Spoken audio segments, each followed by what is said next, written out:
let's go on with the show.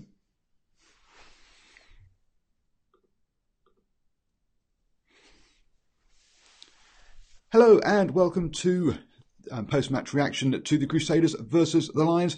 The Lions have just won their 9th Super Rugby Championship by 37 points to 18 against the Lions. And let's be honest, they were in control of this game pretty much from start to finish. Unlike previous games, the Lions did actually start well. They didn't give up sort of like a 14-point lead or a 19-point lead, as they have done in the last couple of games. And they did dominate that first encounters in that first sort of 11 minutes. But the Crusaders, just like through the rest of the game, defended resolutely and didn't let the Lions get through. We had 3 penalties in that first 11 minutes given up by the Crusaders.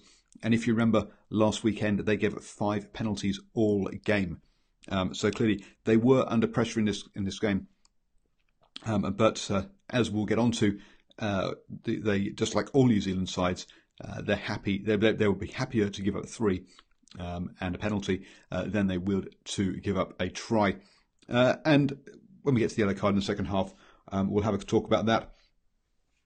But early on, Yankees kicked over the penalty and they led 3-0.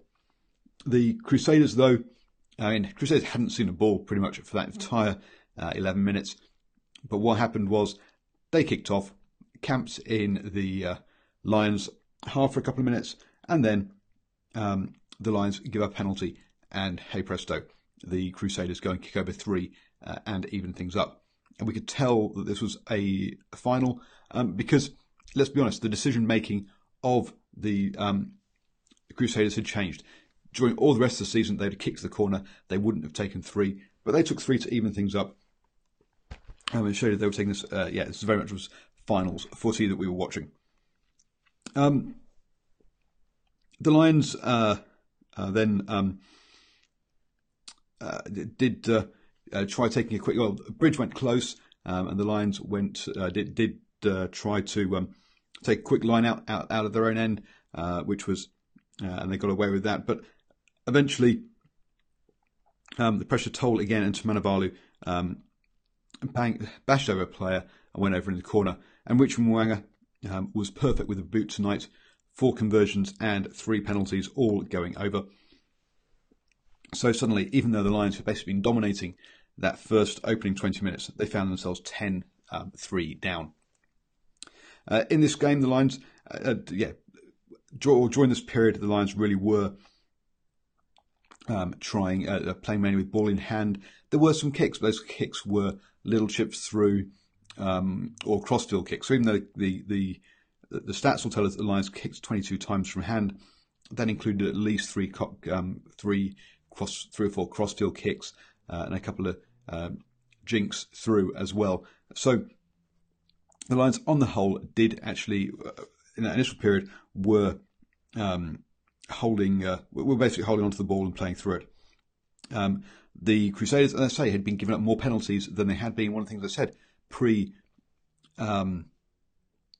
the preview was that the Crusaders would want to cut out the penalties and cut out those line-out mauls. In the end, they actually defended the line-out mauls very well.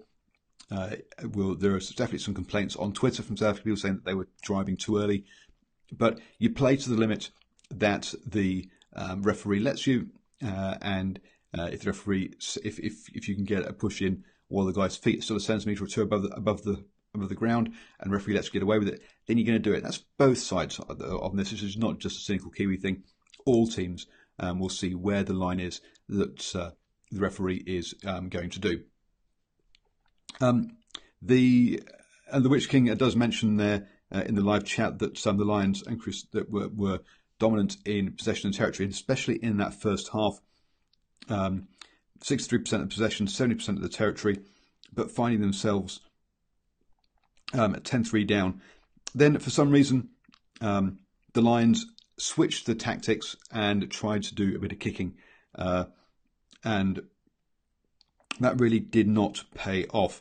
They lost the kick. Yankees first off kicked too long, Richie Mo'unga managed to claim the mark inside the 22, spots no one's back, kicks it long.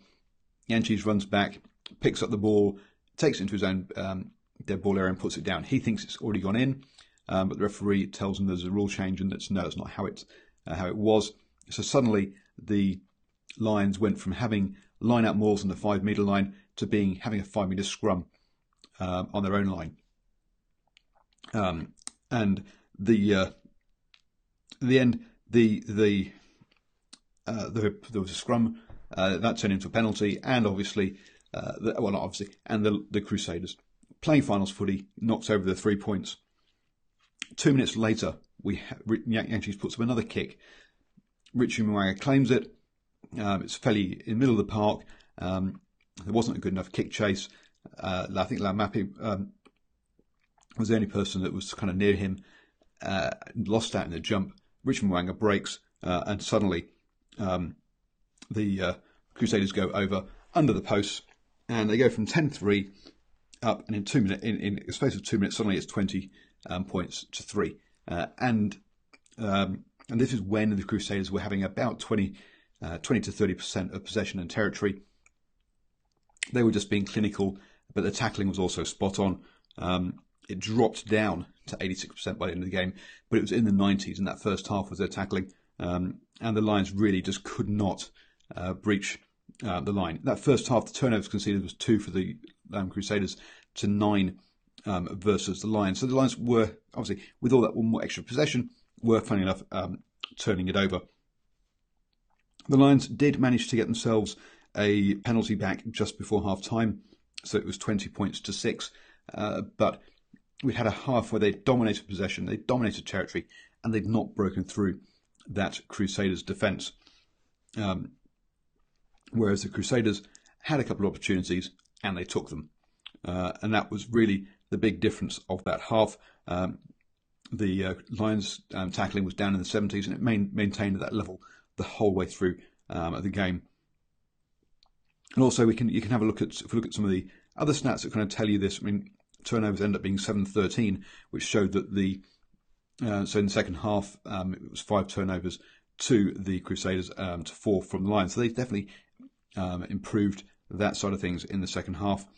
But if we just look at some things like scrums, the Crusaders had 6 scrums, the Lions had 2 scrums. Just shows you that the Crusaders' handling errors were very, very few in this game. They only had 2 knock-ons for 2 tries. But discipline was definitely a problem for the Crusaders. 15 penalties in this game to the Lions 6. And you can see that in the lineouts. Only 7 lineouts for the Crusaders, 15 for the Lions.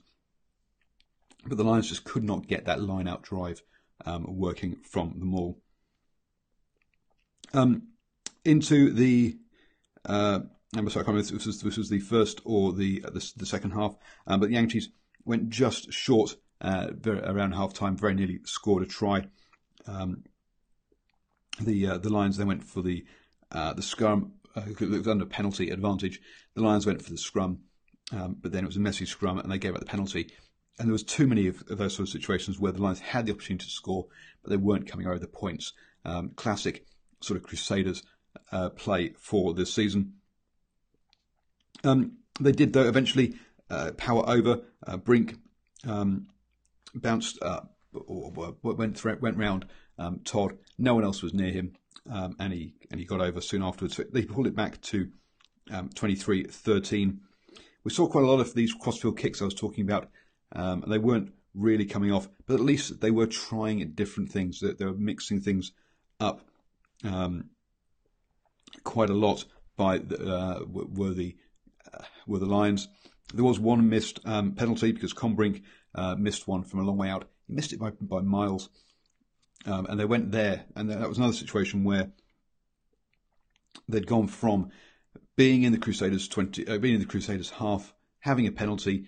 They kick for goal, miss from the 22, drop out.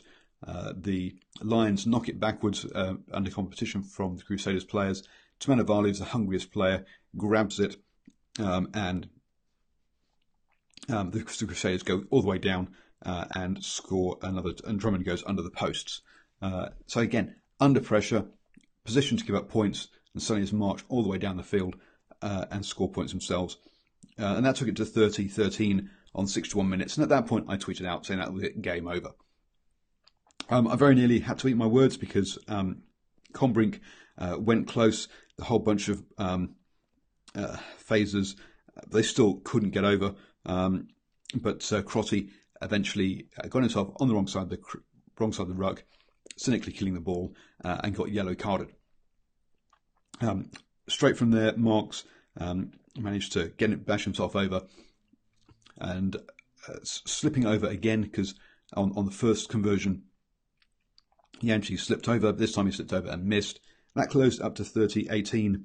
It was like, okay, we've still got another 8 minutes of yellow card. If the Lions can score a try, maybe 2 here, then suddenly we have game on. But that wasn't to happen. 2 minutes later, the Crusaders took a quick line out. Bridge made a break. Some wonderful offloads that nearly got them over. Recycled the ball, and then Scott Barrett bashes over under the posts. So that's when the Crusaders were down to 14 men. So that's the story of the game, really. The Lions had the possession, had the territory, were bashing away, but could not turn that advantage into points. The Crusaders, as always, or as we've seen them all the way through this season, very clinical with ball and coming away and scoring those points. I didn't hear who was named man of the match, but I wouldn't be surprised if it was Rich Mwanga. Another fantastic game from him. There will be some talk around the discipline and around that being allowed to early push at the lineouts. But at the end of the day, you play the referee. Sure, it was 15-6 on the penalty count. Some people saying that the Crusaders should have been yellow carded earlier. But to be fair, this is how most games are reffed. It was just to standard refereeing.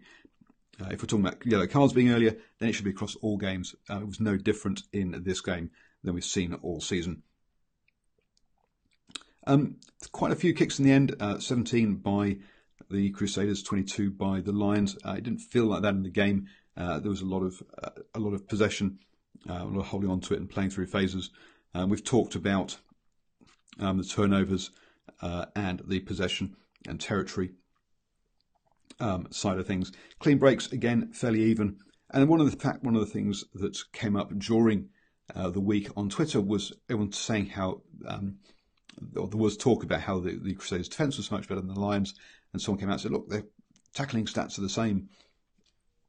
Sure, they were the same, but at the end of the day, what's the point in defence? The point of defence is to not give up points. And the Lions and the Crusaders here showed that even when they give you 2/3 of the game, they're going to give up less points than during those 2/3 than you are during that 1/3. And that just showed you how good that defence really was. Lots of also comments about the Lions being the most disciplined side, picking up only having 1 yellow card all season. Again, it's great being disciplined and not losing players, but the point of defence is not to give up points, and sometimes you do have to be indisciplined, or you do have to be disciplined, but disciplined in a way whether you're slowing down the ball and give a penalty deliberately, or give up a yellow card deliberately, going beyond that limit so that the opposition don't score. And that's what we kind of saw here. Unsurprisingly, the Lions had way more, had 159 runs to 111 by the Crusaders. But interestingly enough, both sides made an equal number of passes. So obviously the Crusaders playing with more width than the Lions. And the Crusaders got through 403 metres running with ball in hand, just 361 by the Lions. Again, lots of one out running, which is not necessarily a bad thing. As we saw, as soon as the Lions reverted to a kicking game rather than using that one out in the pods, that's when the Crusaders got to suddenly notch up 10 points and take the game away from them.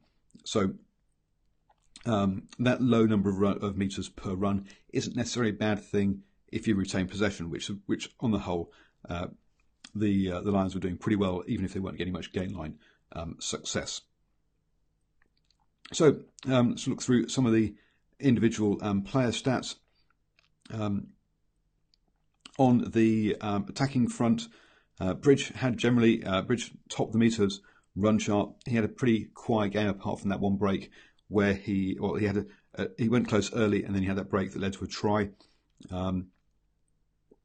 Samu came on with 44 metres as well, and that was one of the other points about this game is that you saw Perry was on from fairly early because of the Moody failing a concussion test.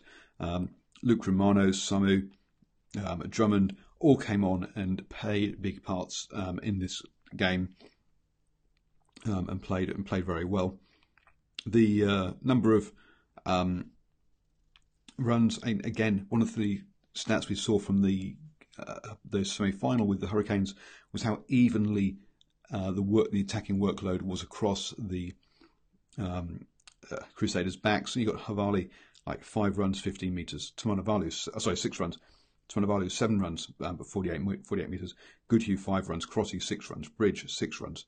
Moanga 5 runs. All of them have made a very similar number of runs there. Whereas you got people like Coertz who racked up 16 runs. Combrink 9. Combrink had a pretty decent game tonight, to be fair. But shows you that the difference there in the number of, in how uneven the runs were. Yankees got through 3 runs. But I say Combrink and Coertz got through a lot more and were much more kind of evident in the way that the Lions were playing. Dante, when he came on, added a bit of spark and energy to the side. The stats don't say that, but when you saw him playing, it was good. He definitely brought some energy when he came on in the second half. On the defensive side of things, as you'd expect, we're going to have some big numbers of tackles on the Crusaders side in particular. Unsurprisingly, Matt Todd there, 22 tackles, missed 1. Kieran Reid, 19 tackles, Whitelock 16, Bedwell Curtis 12. So they all got through big shifts. Owen Franks again with 16 as well. Amongst the backs, Goodhue 13 tackles, Crotty with 9. So lots of work there. Interesting enough, Richie Moanga managed to keep himself out of the way of most of that with only 1 tackle all game, which makes him the lowest number of tackles out of 5 tackles attempted, 4 missed by Richie Moanga, 1 made. So some big fellas probably heading down his channel during this game. On the discipline front, Kieran Reid 3 penalties, Matt Todd 2 penalties, Scott Barrett a couple of penalties. So as I say, the Crusaders definitely were giving up penalties, and you can see that amongst their forwards again. Todd and Reid were top the tackle counts, so I'm not surprised there. Barrett was low on the tackle counts, but probably was getting into the rucks. Moody gave a couple, but those were both at scrum time from memory as well. Whereas the Lions, no one gave up more than 1 penalty. Even Dreyer at prop, he gave it 1 at scrum time, but it was only 1. He managed to sort things out after that. So congratulations to the Crusaders. Their 9th title, obviously the most successful team in Super Rugby ever, have beaten the Lions, as I said, 37-18. Thank you very much for joining me. It's the end of the season, Super Rugby season. That does not mean that I'll be going away. We do have the Rugby Championship coming up, which we'll be providing coverage for. I've also got my press pass for the Taranaki. So you'll be seeing match day coverage from me, hopefully, of the Taranaki home games that I can get to as well on Twitter, mainly. All the other stuff will be out there on Twitter, Facebook, and YouTube. So do follow, like, subscribe, share, all of that kind of wonderful stuff. Thank you very much for joining me, and enjoy whatever you're doing for the rest of the weekend.